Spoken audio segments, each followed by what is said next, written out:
Baghdad की गलियां सुबह सवेरे ही जाग उठती थी। बाजारों में दुकानदार अपनी दुकानें सजा रहे होते, मुसाफिर अपनी मंजिलों की तरफ रवां दवां होते और मोहल्लों में बच्चे खेल कूद में मगन नजर आते। इन्हीं गलियों में एक शख्स ऐसा भी था जो हर सुबह अपने कंधे पर मशकीज़ा रखे पानी बेचने के लिए निकलता था। इसका नाम फहद था, मगर लोग इसे बगदाद का पानी फरोश कहते थे। वो एक सादा और मेहनती आदमी था जिसका जरिया माश यही था कि वो दजला के किनारे से पानी भर कर लाता और मोहल्ले मोहल्ले जाकर बेचता। फहद की जिंदगी नहायत सादा थी। इसका छोटा सा घर शहर के किनारे पर वाक़िया था, जहां वो अपनी बीवी और 2 बच्चों के साथ रहता था। इसके दिन का आगाज फजर की अजान से होता। वजू नमाज, फिर अपना मशकीज़ा लेकर दरिया की तरफ रवाना हो जाता। दजला किनारे पहुंचकर वो पहले खुद ताज़ा पानी पीता, फिर इत्मीनान से अपना मशकीज़ा भरता और शहर का रुख करता। बगदाद के बाजार में हर तरह के लोग थे। अमीर ताजिर जो कीमती कपड़े और जवाहरात बेचते, मजदूर जो दिन भर की मुशक्कत के बाद चंद दिरहम कमाते, और भिखारी जो दरवाजों पर जाकर खिरात मांगते। फहद सब कुछ जानता था और सब इसे पहचानते थे।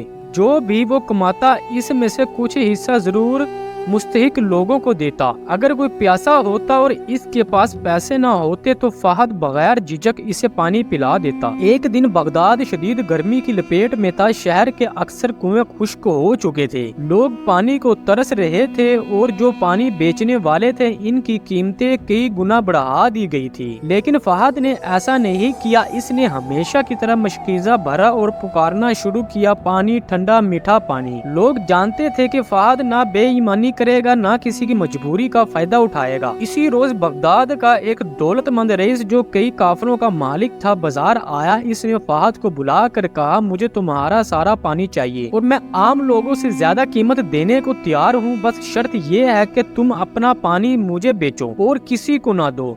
फहद सुनकर संजीदा हुआ और बोला, जनाब, पानी अल्लाह की नेमत है। मैं इसे बेचकर रोजी कमाता हूँ, मगर किसी की मजबूरी का फायदा नहीं उठा सकता। अगर मैंने सबका पानी रोक कर सिर्फ आपको बेचा तो वो गरीब लोग जो मुश्किल से 1 दिरहम जमा कर पाते हैं, वो कहाँ जाएंगे? रईस को ये बात पसंद ना आई। इसने गरूर से कहा, जानते भी हो मैं कौन हूँ? अगर चाहूँ तो तुम्हारा कारोबार खत्म कर सकता हूँ। फहद मुस्कुरा कर बोला, जनाब, रोजी देने वाला आप नहीं, अल्लाह है। अगर आप मेरा जरिया मुआश बंद भी कर देंगे तो कोई और रास्ता बना देगा। रईस गुस्से में वहाँ से चला गया, मगर लोग फहद की बातों और इसकी ईमानदारी से बेहद मुतासिर हुए। कुछ दिन बाद बगदाद पर कहत पड़ गया। पानी की सख्त कमी हो गई। जो पानी बेचता था वो सिर्फ अमीरों तक महदूद था। आम लोग बेबसी के आलम में प्यास से तड़प रहे थे। लेकिन फहद ने अपने मामूलात न छोड़े। वो रोज दजला से पानी लाता और मोहताजों में बांट देता। खुद भूखा रह लेता, मगर दूसरों को प्यासा ना देख सकता था। एक रात जब वो थका हारा घर पहुंचा तो दरवाजे पर एक बूढ़ा फकीर खड़ा था।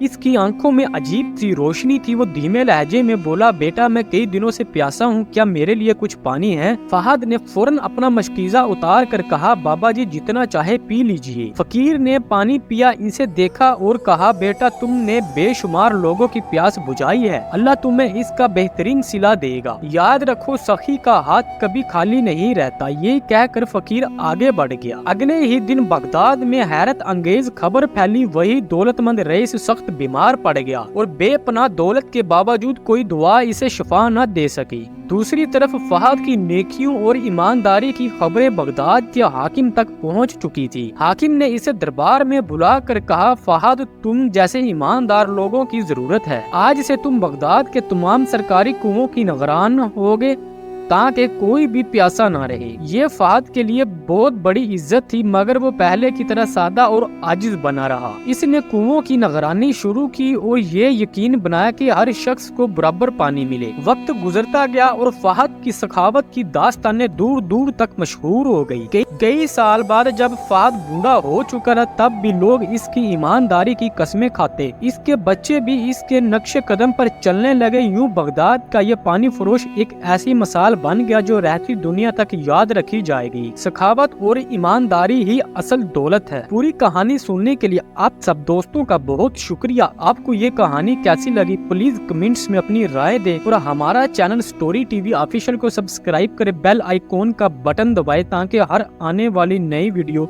बआसानी आप तक पहुंचती रहे।